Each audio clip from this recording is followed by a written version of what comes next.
I've basically hunted my tail off up here. So since the morning started, it's 9:30 now.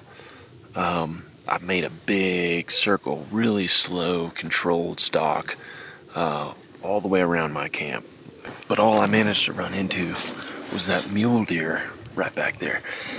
I mean, she was just sitting there, the wind was right, and she was checking me out, and then she looked the other way, and I was just sitting there. I was looking another direction, looking for elk. I wish the elk were like that mule deer doe that was just standing there. It's hard. I'm learning a lot of things, but I'm still gonna hunt down the mountain. I'm gonna take a little bit longer way. I think I've just hunted this area too hard. You know, it's kind of like when you find a group of fish and you've got a tournament, or you just want to go back and keep catching them, but you just run them out of there, and you're better off just like finding a new pattern. I probably should have just gone to a different mountain and maybe come back here, but put so much pressure on them running into them every day except for today. You know, they're not bugling anymore. They're pressured. I pressured them.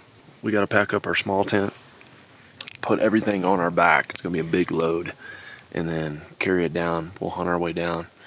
It'll be a stroke of godly luck if I run into one and get an opportunity, but stranger things have happened.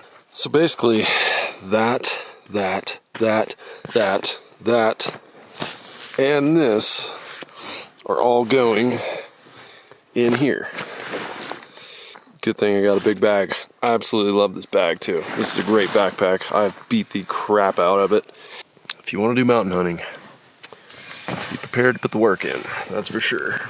The whole goal is to try to get most of your weight towards the bottom of the bag and like close to your back, like on your spine. So the first thing I start with is the sleeping bag. These are my clothes.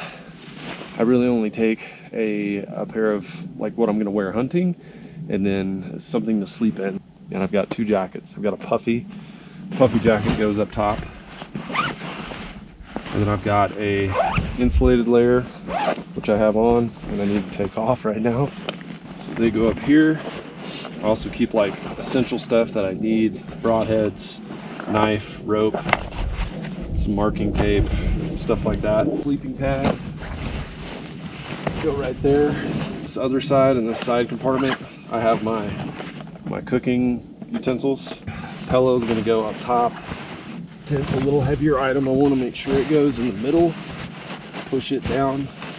Our food. Our food's going to go on top, kind of in the middle. We don't have much right now.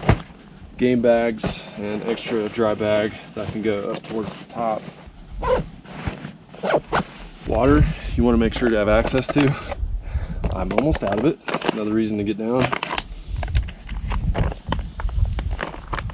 So that's going to go right here in this back pouch. I've also got an Nalgene bottle. Oh, got a little bit left in there. Wow. Platypus brakes. I've got something hard I can keep water in. My camera equipment, if I have lenses and things like that, that's going to go in the center of the pack, and I wrap that up in a dry bag so they don't get wet. It's basically good to go. Like my little DSLR camera, just been sticking it up top. So this one's pretty light. It's not a big deal. Anyway, I can get access to it, and then just buckle her down. That pack's ready to go down the mountain. Oh, and the bow, just carry it in your hand. This really isn't that bad. This is probably 35, 40 pounds. When you wear these, by the way, let the bag kind of sit on your hips. And the reason is, as soon as you do that, the weight goes to your hips. So then you can adjust. You can adjust the weight by loosening these straps or tightening these straps, whether it's more on your shoulders or more on your hips. And so just start somewhere out in the middle. When your legs start getting really tired, hips get tired, go more to your shoulders. You can just go back and forth. So that's the nice thing about these nice packs. So okay, now it's time to grab the bow and hunt our way down the mountain. You know I gotta come back for that camera, so hit the like button.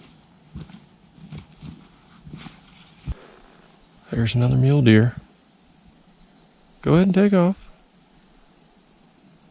Way back in there.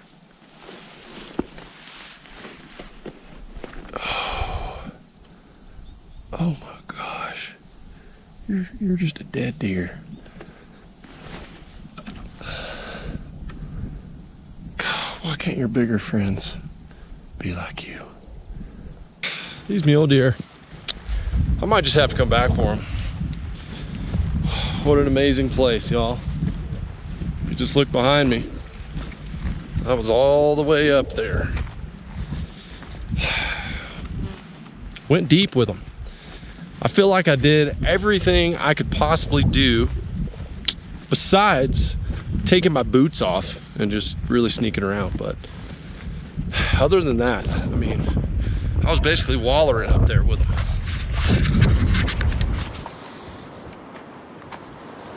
This is it. This is it for me. Hanging up the bow, taking off the release. Oh, archery elk season, Mountains of Colorado 2019. It's over for me. Woo, I'm beat up, exhausted, haven't had a shower in a week, but it's been awesome, y'all. You know, just some closing notes for the elk series. In my mind, I consider this trip a success. The only negative is that I didn't get an elk, but I wanted to come up here and I wanted to learn about elk hunting, this area, how to find elk, and I figured out how to do that. The things that I really need to get better at is calling.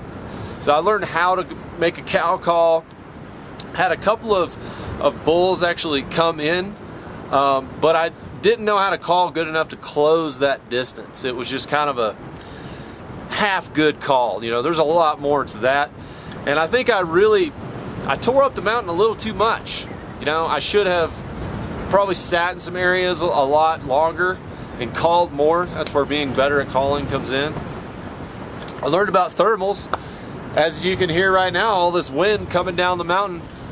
It's 11:46, about 10 o'clock every day it starts coming down, and in the mornings it's going up. So you have to worry about thermals, which carry your scent, and wind. So a lot of times it's swirling. It's very challenging. So you always have to think about where you think the elk are and your position. Today was the only day that I did not see an elk. Every day I was here, I was able to get on elk. I consider that a win for my first time out. This area that I'm hunting, this unit, I think it's 11% success rate for archery hunters that come up here and hunt. I didn't quite make that 11%. I wanted to, but it just kind of shows you the challenge that is involved, and I love it. I will 100%, 100,000% be back here, and maybe not just do archery for elk, but you know, I saw some bruiser mule deer. Had multiple opportunities today to shoot mule deer does, and I was able to find the differentiating, you know, between the elk tracks and the mule deer tracks and different poops, and I really learned a lot. Really grew as an outdoorsman on this trip, and obviously living out here in the woods with very little resources also just helps you be a better outdoorsman. And I love doing this, but I'm ready to get back home to OSG and Emmy now. Not going to be carrying back the elk meat, but what I am going to do is I'm going to head back with some trout and some salmon. I've still got my fishing poles with me. With my elk hunting license, it allows me to fish as well. It's a part of it. So I'm going to take full advantage of that and try to limit out on trout and salmon and take those home to my lovely ladies. Guys, go ahead and smash the like button. I tried my ass off up here to get an elk. It didn't happen, but it was a step into a big journey that I'm going to be doing this as long as I can, as long as my legs and my body will allow me to do this. It is awesome, and I encourage all of y'all, if you really want to just get into nothing, like nowhere, see absolute beauty in the outdoors, no cell phone service, nothing. Come up to Colorado and check it out. There's other places besides Colorado, but these mountainous areas that have these elk and these just amazing woodland creatures and trout, it's awesome. It's kind of like a symbolism of America, like the heart of America. Kind of makes me like think about how pioneers back in the day came across all this stuff and wrote about it. It's really neat. So don't forget to subscribe to the channel if you want to see more outdoor action like this. And I thank you guys for being here literally with me through the lens for this entire journey. I will see you on the next one. LFG signing off. 2019 archery elk season out.